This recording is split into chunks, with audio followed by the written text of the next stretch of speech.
In the heart of a kingdom ruled by ancient bloodlines and power-hungry lords, Ilara was nothing more than a prize in a dangerous game. Her beauty, innocence, and the promise of her noble bloodline made her the perfect match for Lord Auric, a man whose cruel ambition was as notorious as his cold heart. Ilara had been raised in a world of luxury and duty, where love was an illusion and duty was everything.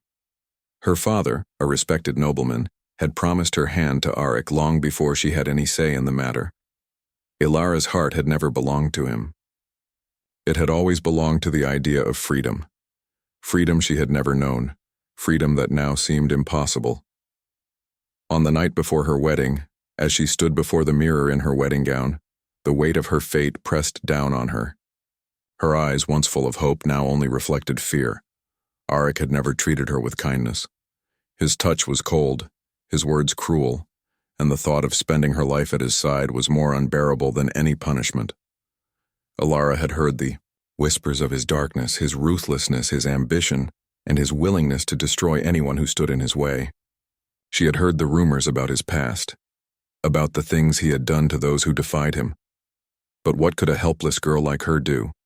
She was trapped, bound by promises made before she could even understand what they meant. But tonight, something inside her snapped. The sound of footsteps approaching her chambers sent a shiver down her spine. She knew that Auric was waiting in the grand hall, where their wedding would soon take place. She couldn't bear it any longer.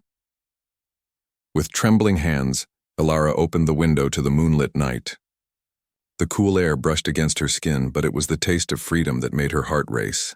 She had to leave. There was no other choice. Stepping onto the windowsill, Ilara looked down at the garden below. It was a long way down, but the promise of escape was stronger than any fear she felt. She had to run. She had to find a way to live.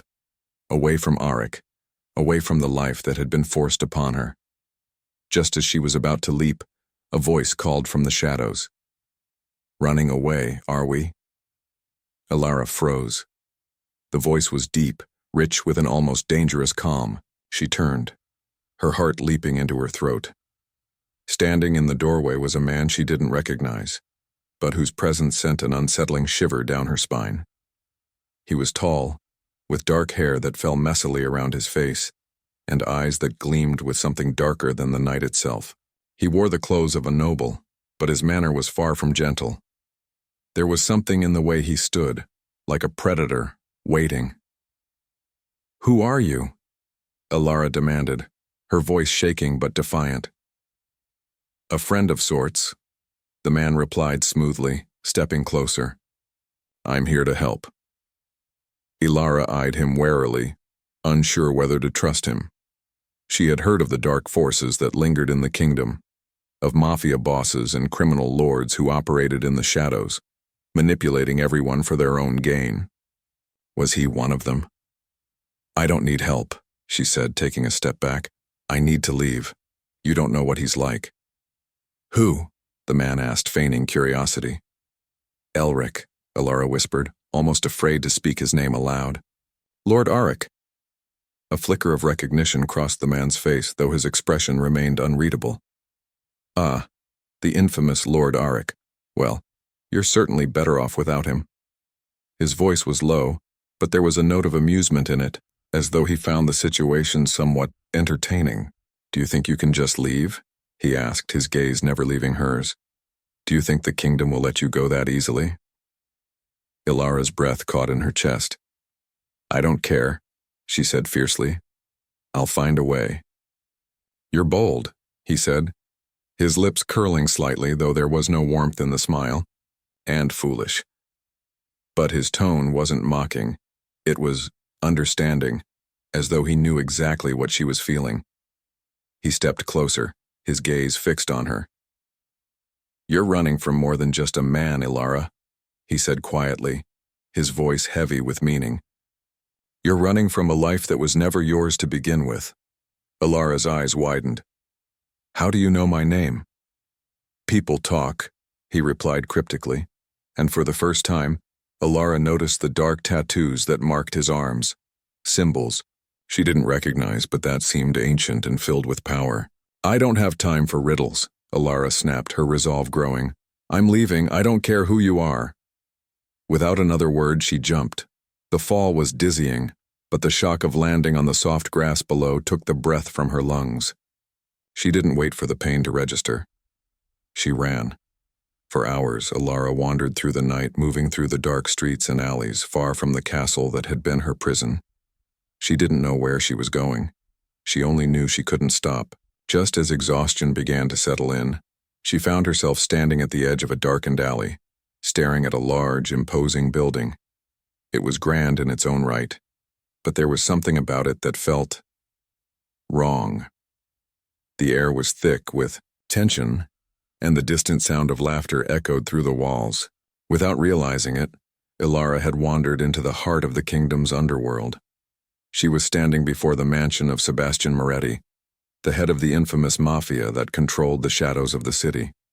She turned to leave, but before she could take a step, a figure stepped from the darkness. It was him, the man from earlier. "You really are determined to make a run for it," he said, his voice rich with amusement. Ilara's heart pounded in her chest. "What do you want from me?" "I think you'll find that we can help each other," he said smoothly, a faint smile playing at the corners of his lips. "You need protection, and I need something only someone like you can offer." "I don't want anything from you," she snapped, though there was a hint of desperation in her voice. The man regarded her for a moment before nodding as though making a decision. "That's a shame, but I think you'll change your mind soon enough." Before Alara could protest, he took a step closer, his shadow engulfing her. She was trapped, not by the chains of her past, but by the strange pull he had on her, a pull she couldn't yet understand. And just as she was about to speak, a loud crash echoed through the streets, followed by the unmistakable sound of approaching horses. Orcs' men had arrived. Cliffhanger. The man, Sebastian, as Alara now realized, looked at her with cold, calculating eyes. "We need to move," he said, his voice urgent. Ilara's breath caught. The man was offering her sanctuary, but what did that mean for her future? Would she be safe with him? Or had she simply traded one cage for another? As the sound of Orcs' forces drew nearer, Alara was faced with the choice of her life. Would she trust Sebastian or continue to run, always one step ahead of her fate? The days that followed Ilara's fateful encounter with Sebastian were filled with uncertainty. She had chosen to trust him despite her fear. The decision was not easy. He was a man of shadows, of power, and of secrets. Yet in the coldness of the night, when the weight of her past seemed too much to bear, he had offered her the only thing she desired: freedom. Sebastian Moretti's mansion, nestled deep within the underworld of the kingdom, was a place of strange beauty. The grand marble halls, adorned with flickering candles and intricate tapestries, seemed to pulse with an energy that Alara couldn't quite grasp. She often found herself gazing at the strange symbols etched into the walls, the shadows that moved on their own, and the way the air hummed with something ancient and powerful. Though Sebastian had promised her protection, Alara knew she was still a prisoner, just in a different form. Her heart longed to be free, but the thought of returning to the cruel grasp of Lord Auric filled her with dread, and yet in this strange new world she felt out of place. She had nowhere else to go. Her future was uncertain. Sebastian was not unkind, but he kept his distance. He would visit her occasionally, his dark eyes always studying her as though trying to uncover something hidden beneath her beauty. He never pressed her for anything. He simply observed her as if waiting for something to happen, waiting for her to make a move. Alara spent her days wandering the mansion's vast gardens, trying to make sense of everything. It was in those moments of solitude that she began to understand the true extent of the world she had entered. Sebastian's Mafia was not simply a group of criminals. They were a power in the kingdom, a force to be reckoned with, and they were bound by an ancient code. Their influence stretched far and wide, reaching into the very heart of the kingdom's nobility. One afternoon, as Alara sat beneath a tall oak tree, the cool breeze rustling the leaves above her, she was interrupted by a soft voice. "You've been avoiding me." Alara looked up, startled to find Sebastian standing before her, his arms folded across his chest. His presence was commanding, and yet there was a softness to his gaze that made her heart race. "I haven't been avoiding you," Ilara replied, though her voice trembled slightly. I've just been thinking. About what? He asked, taking a step closer. About everything, she said, her eyes drifting to the horizon. About my past. About Lord Auric, about you. Sebastian's gaze hardened at the mention of Auric, but he said nothing. Instead, he knelt beside her, his eyes never leaving hers. You don't have to be afraid anymore, Ilara, he said quietly. You're safe here. But you have to understand something. You're not just a runaway bride to me. You're more than that. You're important. Ilara felt her heart skip a beat. Important? How? Sebastian hesitated for a moment, as if debating whether to tell her the truth. You're tied to a bloodline far older than you realize. And that bloodline holds the key to something greater, something that could change the kingdom forever. Ilara stared at him, unsure of whether to believe him. I don't understand. What do you mean? Sebastian stood up, his eyes fixed on the distant horizon. I can't tell you everything, not yet. But your escape wasn't just about running from Auric. It's about something much bigger. The power in your blood is the reason why he wanted you. He wanted to control you. But now it's in my hands, Ilara's mind raced. She had always known there was something different about her, something that made her stand out among the noble women of the kingdom. But this was something else entirely. What power? She whispered, fear creeping into her voice. Sebastian turned to face her, his expression unreadable. That's something you'll need to discover for yourself. But I promise you, Ilara, your life is no longer in Auric's hands. It never truly was. Before she could respond, a loud crash echoed through the hallways of the mansion. Ilara's heart skipped a beat as Sebastian's face grew cold. Stay here, he ordered, his voice dark and commanding. Don't move. But Ilara wasn't one to obey blindly. She followed him down the corridor, her curiosity getting the better of her. As they reached the main foyer, the sight that greeted them made her blood run cold. Lord Auric stood in the center of the room, flanked by a group of armed men. His eyes burned with fury as they locked onto Ilara. You think you can run from me? Auric spat, his voice filled with rage. You think you can hide in the shadows of this pitiful excuse for a kingdom? You're mine, Ilara. You always have been. Sebastian stepped forward, his posture stiff and ready for a fight. She's not yours, he said, his voice cold and full of warning. Auric sneered. You really think you can protect her from me? I'll take her back, and there's nothing you can do to stop me. A tense silence fell over the room. Ilara's heart pounded in her chest, the weight of the moment settling in.